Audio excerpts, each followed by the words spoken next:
Encantados se encuentren por acá en esta sesión virtual donde vamos a abordar la llamada introducción a la fase preparatoria en el procedimiento ordinario penal. Quien les habla es el profesor Ángel Serpa Aponte y esta clase virtual está orientada fundamentalmente a mis alumnos de la Universidad Santa María en la asignatura Derecho Procesal Penal 2. Estoy transmitiendo desde Caracas en octubre de 2021 y todas estas clases vinculadas al derecho procesal penal, al derecho penal, al derecho penal constitucional, la pueden encontrar en mi canal YouTube, Ángel Serpa Aponte, para los cuales les invito se suscriban al mismo. Encontrar allí respuestas frente a problemas ingentes frente al tema del derecho penal y del derecho procesal penal. Están de pláceme los que ahora me están escuchando, me están viendo, mis alumnos de la Universidad Santa María y al público en general. A ver, ¿por qué? Porque obviamente ese canal YouTube, Ángel Serpa Aponte, está repleto, casi 200 y tantas disertaciones en materia del derecho procesal penal, del derecho penal, pero todas están vinculadas, salvo las últimas sobre la reforma del COP, todas las anteriores están vinculadas a un código que ya no existe. Al Código Orgánico Procesal Penal 2012, que en septiembre de 2021 acaba de ser sustituido, reformado por el Código de septiembre de 2021. Por lo tanto, opera una especie de obsolescencia del conocimiento. Es decir, por más que la reforma del COP 2021 es una reforma, digamos, puntual de una veintena de artículos, son reformas, es una reforma que toca, digamos, aspectos esenciales de dicho código. Yo en otra parte lo he denominado una reforma lacónica pero esencial. Lacónica porque fueron pocos los artículos, a lo mejor en muchas de estas reformas no hubo grandes incorporaciones de párrafos o parágrafos, más bien hubo tijera, eliminación de muchos, pero en todo hay un cambio importante que es importante que se entienda, sobre todo si uno pretende con estas clases asumir no solamente una ayuda a los colegas y al público en general para el entendimiento del proceso penal venezolano, sino frente a alumnos que se están formando. Por ejemplo, los alumnos que mayoritariamente se encuentran ahora frente a mí en este Derecho Procesal Penal 2 y que vieron Derecho Procesal Penal 1, hay una obsolescencia del conocimiento de lo que abordaron en el semestre pasado. Es decir, hay un reacomodo, un barajo total. Y como se lo manifestaba en las reuniones de dudas, de consulta, de conocimiento del curso anterior, yo les recomiendo a los que me están escuchando que, por favor, impriman el nuevo Código Orgánico Procesal Penal. Ténganlo en físico. Es decir, no se conformen exclusivamente en su visión, que lo tienes en una tablet, lo tienes en un celular o la tienes en una computadora. Tenlo en físico. Por más que ahora no se publique en la imprenta nacional, no se venda la Gaceta, sino que hay que llevar la impresión para la certificación. Ya debe haber en las librerías jurídicas, ya debe haber algún que otro impresión del Código Orgánico Procesal Penal. Yo lamentablemente yo trabajo con la Gaceta, entonces bueno, voy a tener que conformarme con una impresión de y volverla a empastar, ¿ok? Porque es importante que se entiendan comas, frases, que te cambia todo el esquema. Lo mismo ocurre frente al tema de los manuales y de los comentarios, las visiones exegéticas del Código Orgánico Procesal Penal. Es decir, esta veintena, este cambio de estos artículos va a representar entendimientos distintos frente al proceso penal venezolano. Y lo mismo ocurre, mis estimados, con las sentencias que provienen del Tribunal Supremo, tanto de la Sala Constitucional como de la Sala de Casación Penal. Creer que la respuesta ya está dada a partir de un criterio jurisprudencial o aún cuando surja de un jurisdatio de la Sala Constitucional, te cambia el esquema y por lo tanto hay que empezar a entender nuevos criterios de interpretación. ¿Quién les habla? Hoy, 6 de octubre, no debería ni decirlo, apenas en el ensayo que tengo sobre la reforma del Código Orgánico Procesal Penal, por lo puntilloso que soy, apenas va un solo artículo. Apenas he terminado y lo estoy revisando, un solo artículo. El artículo de la... y voy de acuerdo a la numeración. O sea, apenas he ingresado al artículo 230, perdón, al 30 del Código Orgánico Procesal Penal, la oposición de las excepciones en fase preparatoria, que a pesar de lo sucinto de la aparente reforma, la verdad es que es sintomático frases que se han cambiado. Entonces, bueno, eso como recomendación general frente a la visión del proceso penal venezolano, y sobre todo los que de alguna forma están vinculados a mis clases o están inscritos en mi canal o creen que la respuesta está a partir de clases anteriores. No es que lo vamos a desechar desde las clases anteriores, pero tómalo ya a beneficio de inventario. Por otra parte, reitero que todas estas clases virtuales que yo coloco en mi canal YouTube, Ángel Serpa Aponte, yo dejo abajo el link, un link de las láminas que he utilizado en la disertación a los efectos de que tengan ese material y alguna otra jurisprudencia vinculada. Pero de verdad, voy a ser bastante comedido en la recomendación de jurisprudencia, sobre todo por la posibilidad de que el obiter dictum que surja de ese fallo no vaya a ser precisamente el mismo con la nueva redacción. Por otra parte, aclaro que esta disertación de hoy tiene una función francamente escolástica, tiene una función netamente académica y que por lo tanto en seguimiento de un temario de la Universidad de Santa María tengo que acudir pues a las pautas que surjan de dicho temario, fundamentalmente, para lo cual me auxilio de láminas. Entonces, bueno, lo primero que tendríamos que abordar es, estimados, la diferenciación entre el proceso penal venezolano, los procedimientos y las fases, siendo que hoy me correspondería hacer una especie de introducción a la fase preparatoria del proceso penal venezolano. A ver, como siempre lo digo, vámonos de más a menos. ¿Qué es lo más? Pero lo más es la existencia de un proceso penal. Ese proceso penal con sus pautas adjetivas a partir de las cuales describen una serie de actos procesales que cada uno de ellos tiene una finalidad, que cada uno está concebido con una determinada concepción procesal. Ese proceso penal está regulado por un código. Código Orgánico Procesal Penal. Proceso. Ese proceso penal está repleto de procedimientos. El procedimiento ordinario, con sus buenas 4 fases procesales, por no decir 5, la llamada fase recursiva, y los procedimientos especiales. Es decir, vámonos desde lo más, proceso penal, Código Orgánico Procesal Penal.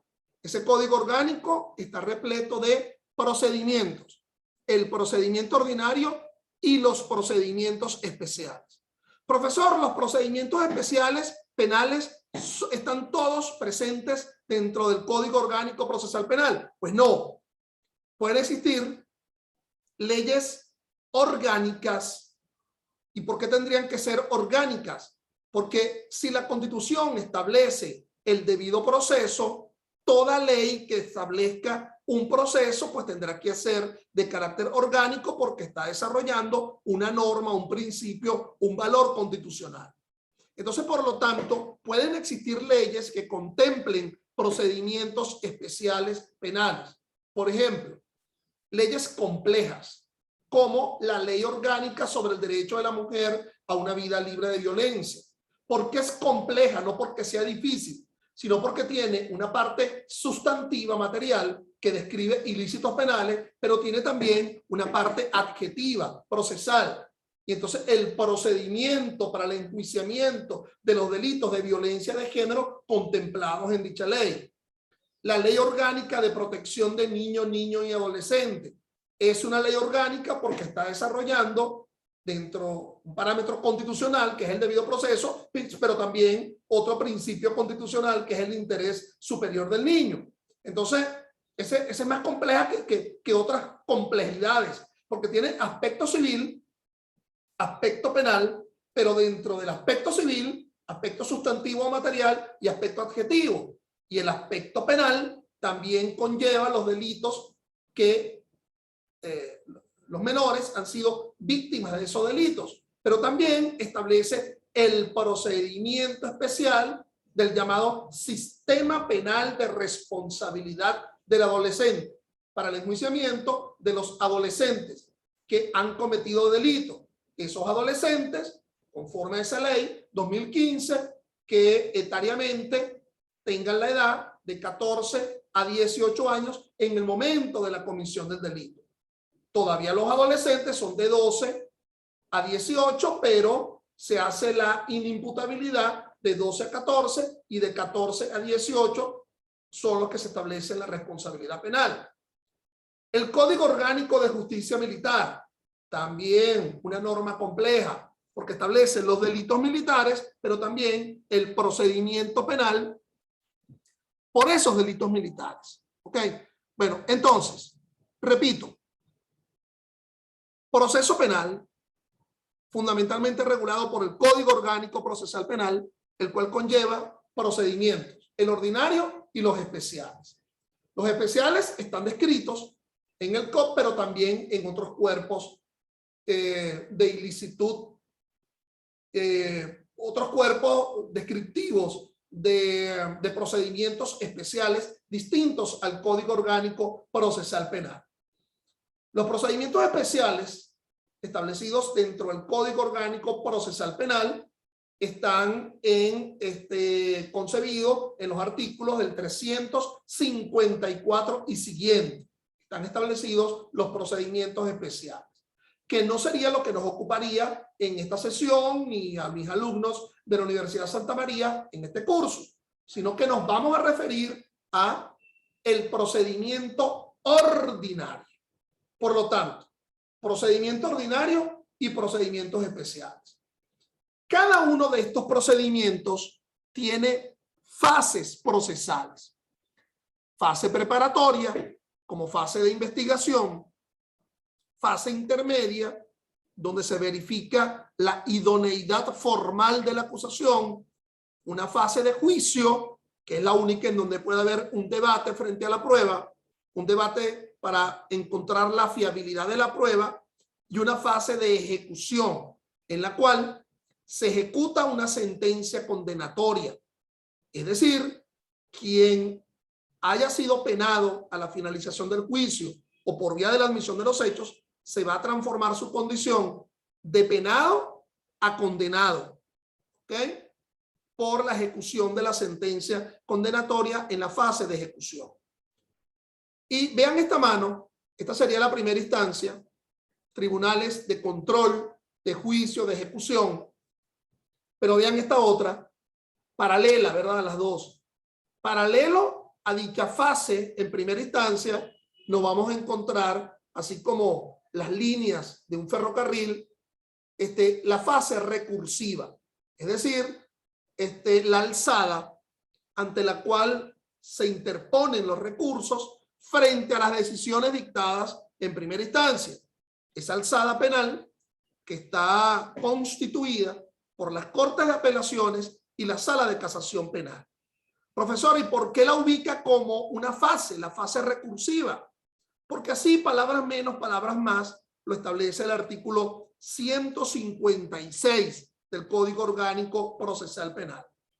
Entonces, repito, proceso, código orgánico. Ese código orgánico está repleto de procedimientos, el ordinario y los especiales.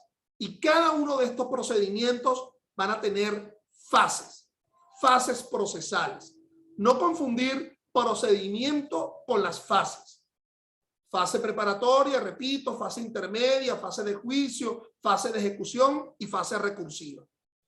A su vez, estoy yendo de lo más a lo menos.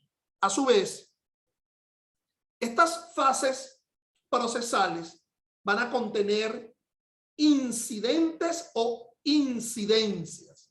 Por ejemplo, la fase preparatoria va a contar con la incidencia de la audiencia de imputación, de la audiencia de prueba anticipada, de la orden de allanamiento.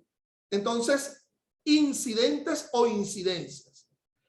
Cada uno de estos incidentes o incidencias van a estar repletos de actos procesales. Actos procesales decisorios que provengan del juez o actos procesales de impulso que provienen de las partes. Y a la vez, cada acto procesal está repleto de formas procesales, las cuales pueden ser formas esenciales o formas rituales. ¿Cómo yo identifico si una forma no es esencial? Bueno, si tú la quitas del acto procesal y todavía el acto procesal puede cumplir la finalidad para la cual está concebido, entonces es una forma ritual, como un rito. Si tú quitas esa forma en la realización del acto procesal y el acto no puede cumplir la finalidad para la cual está concebido, entonces esa forma es una forma esencial. Repito entonces la cantaleta. Proceso penal. Procedimientos. Fases. Incidencias. Actos procesales. Formas procesales. Es bueno que entendamos esto, porque si esto lo tenemos claro, a lo mejor otro tipo de consecuencia se puede derivar en el análisis del proceso penal venezolano en sus fases iniciales. Entonces, estimados, fíjense lo siguiente. Ese procedimiento ordinario está regulado en los artículos 262 y siguiente del Código Orgánico Procesal Penal, para distinguirlo de los procedimientos especiales que están regulados en los artículos 353 y siguientes del Código Orgánico Procesal Penal. Ya les he dicho que ese procedimiento ordinario está repleto de 5 fases, como lo dice la lámina: la preparatoria, la intermedia, la de juicio, la de ejecución y la fase recursiva. Casi que cada una de esas fases procesales tiene su propia audiencia. No confundir las audiencias, es muy importante. La fase preparatoria con su audiencia de imputación, la fase intermedia con su audiencia preliminar, la fase de juicio con su audiencia de juicio, y pueden existir audiencias en ejecución, en el conceder alternativas a la ejecución de la pena, de igual forma que en la fase recursiva puede haber audiencia, la audiencia del recurso de apelación de autos, 441 y siguiente, 41 del Código Orgánico Procesal Penal, la audiencia del recurso de apelación de sentencia, artículo 446, la audiencia del recurso de casación, la audiencia del recurso de revisión procesal penal. Entonces, no entender que una fase es una audiencia. La fase es un continente que tiene un contenido.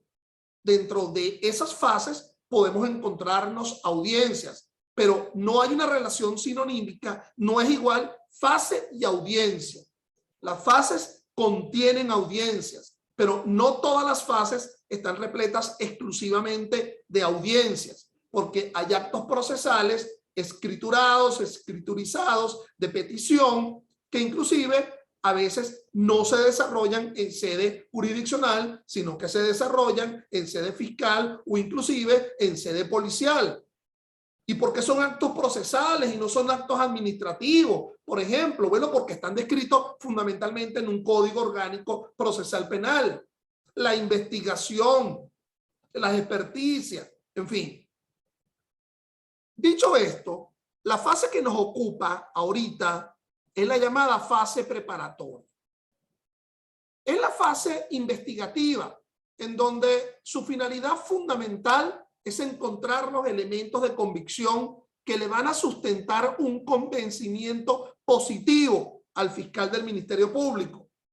Al final de dicha fase preparatoria, que no se eterniza, que tiene que ser finita, que tiene un fin, y en la reforma del Código Orgánico, la reforma de septiembre del Código Orgánico, en sus artículos 295 y siguientes del Código, se nos está hablando que lo máximo que puede durar esa fase preparatoria sería de 13 meses. Y ello sí está vinculado a delitos de mucha significación, que es lo que están descritos en el 295, porque si no fuese por esos delitos, lo máximo que pudiera durar dicha fase preparatoria del procedimiento ordinario de los delitos graves sería de 7 meses. Es decir, los 6 meses iniciales más la prórroga. Ustedes preguntarán, bueno, ¿y en los llamados delitos menos graves, los que no superen a los 8 años en su límite máximo? Bueno, se nos indica que la presentación del acto conclusivo tendrá que ser en los 6 meses posteriores a la imputación, a la individualización. ¿Bajo qué razón? Bajo el argumento de que en los delitos menos graves no existe una privación de libertad, sino el dictado de medidas cautelares sustitutivas. Pero en los delitos graves, en donde se haya dictado una privativa de libertad, me vas a bajar esos 6 meses, me lo vas a bajar a 45 días. 45 días continuos a partir del momento del dictado de la privativa de libertad. Por lo tanto, esa fase preparatoria va a ser finita y su duración o va a ser de 45 días si lo que se ha dictado es una privativa de libertad, o podrá ser de 7 meses, 6 más 30 días de prórroga, si no es por los delitos de mucha significación, porque si es por los delitos de mucha significación descritos en el 295, pudiera durar hasta de 13 meses, es decir, 1 año y 1 mes, esa fase preparatoria. Duración. ¿Quién la va a asumir? La va a asumir jurisdiccionalmente el Tribunal de Control. Otro tema interesante es cuándo nacería y cuándo culminaría dicha fase preparatoria. Para no meterme en el vericueto de la llamada imputación material y de la imputación formal, yo diría, a los efectos de hacerme entender, a partir del momento que un órgano de persecución tenga conocimiento de la eventual comisión de un delito, se inicia la fase preparatoria. ¿Qué órgano de persecución? Bueno, el órgano policial que recibió la denuncia, la fiscalía que recibió la denuncia, el tribunal de control que recibió la querella, la fiscalía que conoció de la aprehensión del sospechoso en la comisión flagrante de un hecho ilícito, la fiscalía que recibió una imputación pública. Una persona dice que lo están señalando públicamente que ha cometido un delito y realiza su imputación pública ante el órgano receptor de dicha imputación como una forma de denuncia. Es en el extremo de cuando se inicia. Lo que te la tengo fácil es cuando termina. Esa sí facilita, esa es objetiva. ¿Cuándo termina? Con la presentación de un acto conclusivo de dicha fase preparatoria. Pero fundamentalmente debo decir que es con la presentación de la acusación pública del fiscal que terminaría la fase preparatoria, como bien lo indica el artículo 156 en concatenación con el 309 del Código Orgánico Procesal Penal, y con la presentación de la acusación se inicia una nueva fase, que es la fase intermedia. Esa te la tengo fácil. ¿Cuándo culmina? Con la presentación de la acusación. Profesor, ¿y si el acto conclusivo no es la acusación, sino un decreto de archivo fiscal, no termina dicha fase preparatoria, porque existe la posibilidad de seguir investigando? Profesor, ¿y si lo que se presentó fue una solicitud de sobreseimiento del fiscal? Bueno, pudiera ser que el juez no aceptare dicha solicitud de sobreseimiento, remita las actuaciones al fiscal superior, el fiscal superior le asigne la causa a otro fiscal subalterno y ese otro fiscal subalterno presente acusación. por lo cual formalmente todavía no habría concluido dicha fase preparatoria. Por lo tanto, con creces, objetivamente, sin duda de ninguna especie, con la presentación de la acusación, culminaría dicha fase preparatoria. La fase intermedia, como lo dice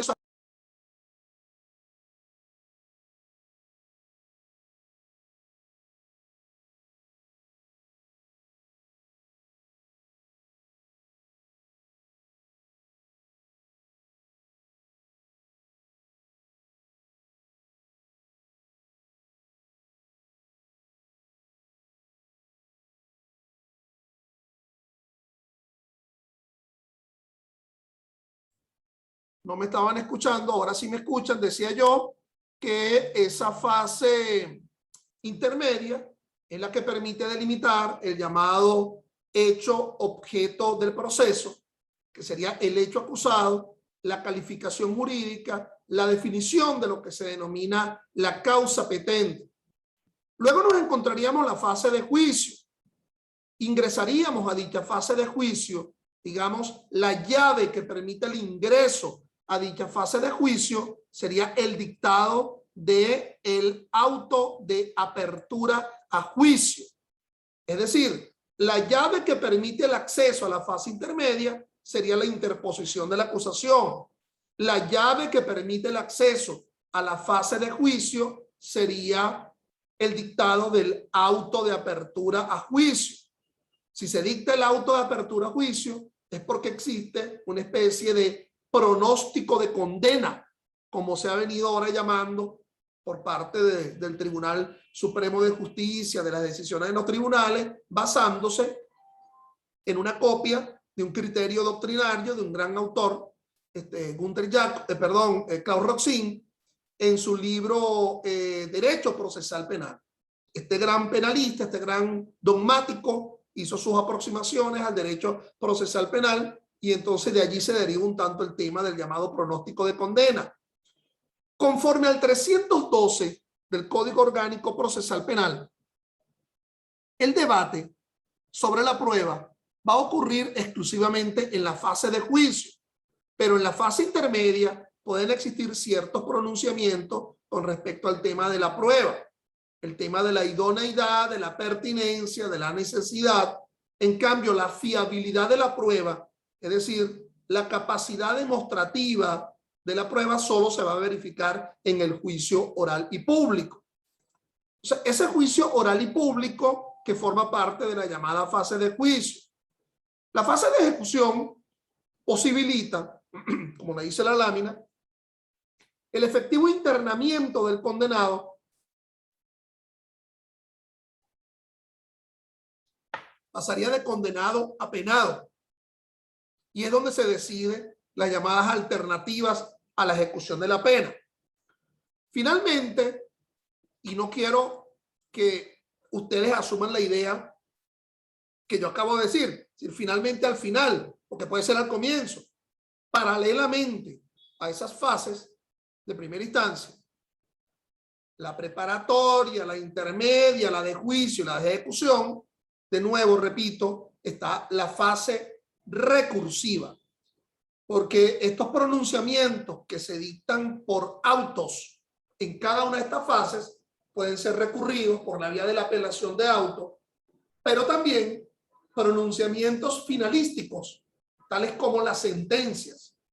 El 157 del COP establece que se sentencia para condenar, para absolver o para sobreseer. A la finalización del juicio, el dictado de la sentencia concede el derecho a recurrirla, pero puede ser que una sentencia condenatoria o una sentencia de sobreseimiento no ocurra a la finalización del juicio, sino anteriormente. Se dicta un sobreseimiento en plena fase intermedia o se dicta una sentencia condenatoria por la admisión de los hechos en la misma fase intermedia.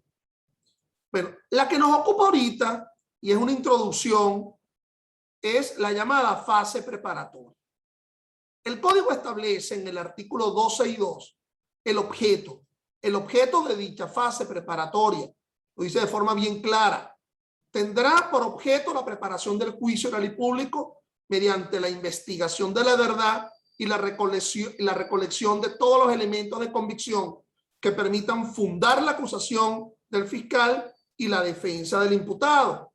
Y esta norma, el 262, tiene una correcta vinculación con la siguiente, el 263, porque en el 263 se nos indica que el Ministerio Público, como ente que se encarga de obtener esos elementos de investigación, no solamente deben exponer los que fundan la inculpación, sino también debe permitir exponer los elementos que sirvan para exculpar, es decir, no para inculpar, sino para exculpar, obligado a facilitarlo al imputado los datos que lo favorezcan.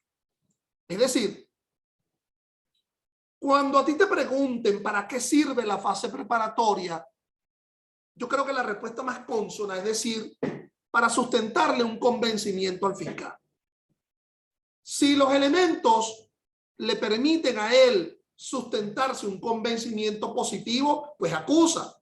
Si los elementos obtenidos en dicha fase preparatoria le permiten obtener un convencimiento negativo, en lugar de acusar, solicitará el sobreseimiento. Por cierto, esto no es para que creas que la cosa va a llegar hasta allí, porque por decisiones de la Sala Constitucional, entre ellos la famosa sentencia 940 en diciembre de 2018, se nos indica que aun cuando el fiscal haya presentado una solicitud de sobreseimiento, la víctima podría presentar una acusación particular propia. Esto te lo recalco porque si uno asume la idea del llamado convencimiento negativo por parte del fiscal en el encuentro de los elementos de convicción en la fase preparatoria, ello va a conducir irremediablemente a un sobreseimiento, no queda la posibilidad que la víctima, el ofendido directamente por el delito, cuestione dicho convencimiento negativo, presente su acusación particular propia y la fiesta no ha terminado. Es decir, a lo mejor queda todavía en la fiesta ese coleado que es el fiscal del Ministerio Público para que auxilie a la víctima. ¿Ok? Esa sentencia mencionada habla de auxilio por parte del fiscal. Lo llama auxilio judicial, tomando la denominación que en el procedimiento especial por delito de instancia de parte agraviada, artículo 393, se habla del llamado auxilio judicial, pero aquí estamos hablando por delito de acción pública. Y estimados, es bueno que entiendas que cuando te estoy hablando de fase preparatoria dentro del procedimiento ordinario, estoy hablando por delitos de acción pública, no por delitos de instancia de parte agraviada. En los delitos de instancia de parte agraviada solamente impulsará el proceso a la víctima. ¿Cómo se describen? ¿Cómo sé cuál es uno y cuál es otro? Bueno, la propia norma que lo tipifica lo dice como sustrato como elemento que impulsa su accionar procesal. Tampoco es que son muchos esos delitos. Apropiación indebida simple, artículo 467 del Código Penal, difamación, emisión de cheques sin provisión de fondo, lesiones leves culposas y alguno que otro. Entonces, aquí estoy hablando por los delitos de acción pública.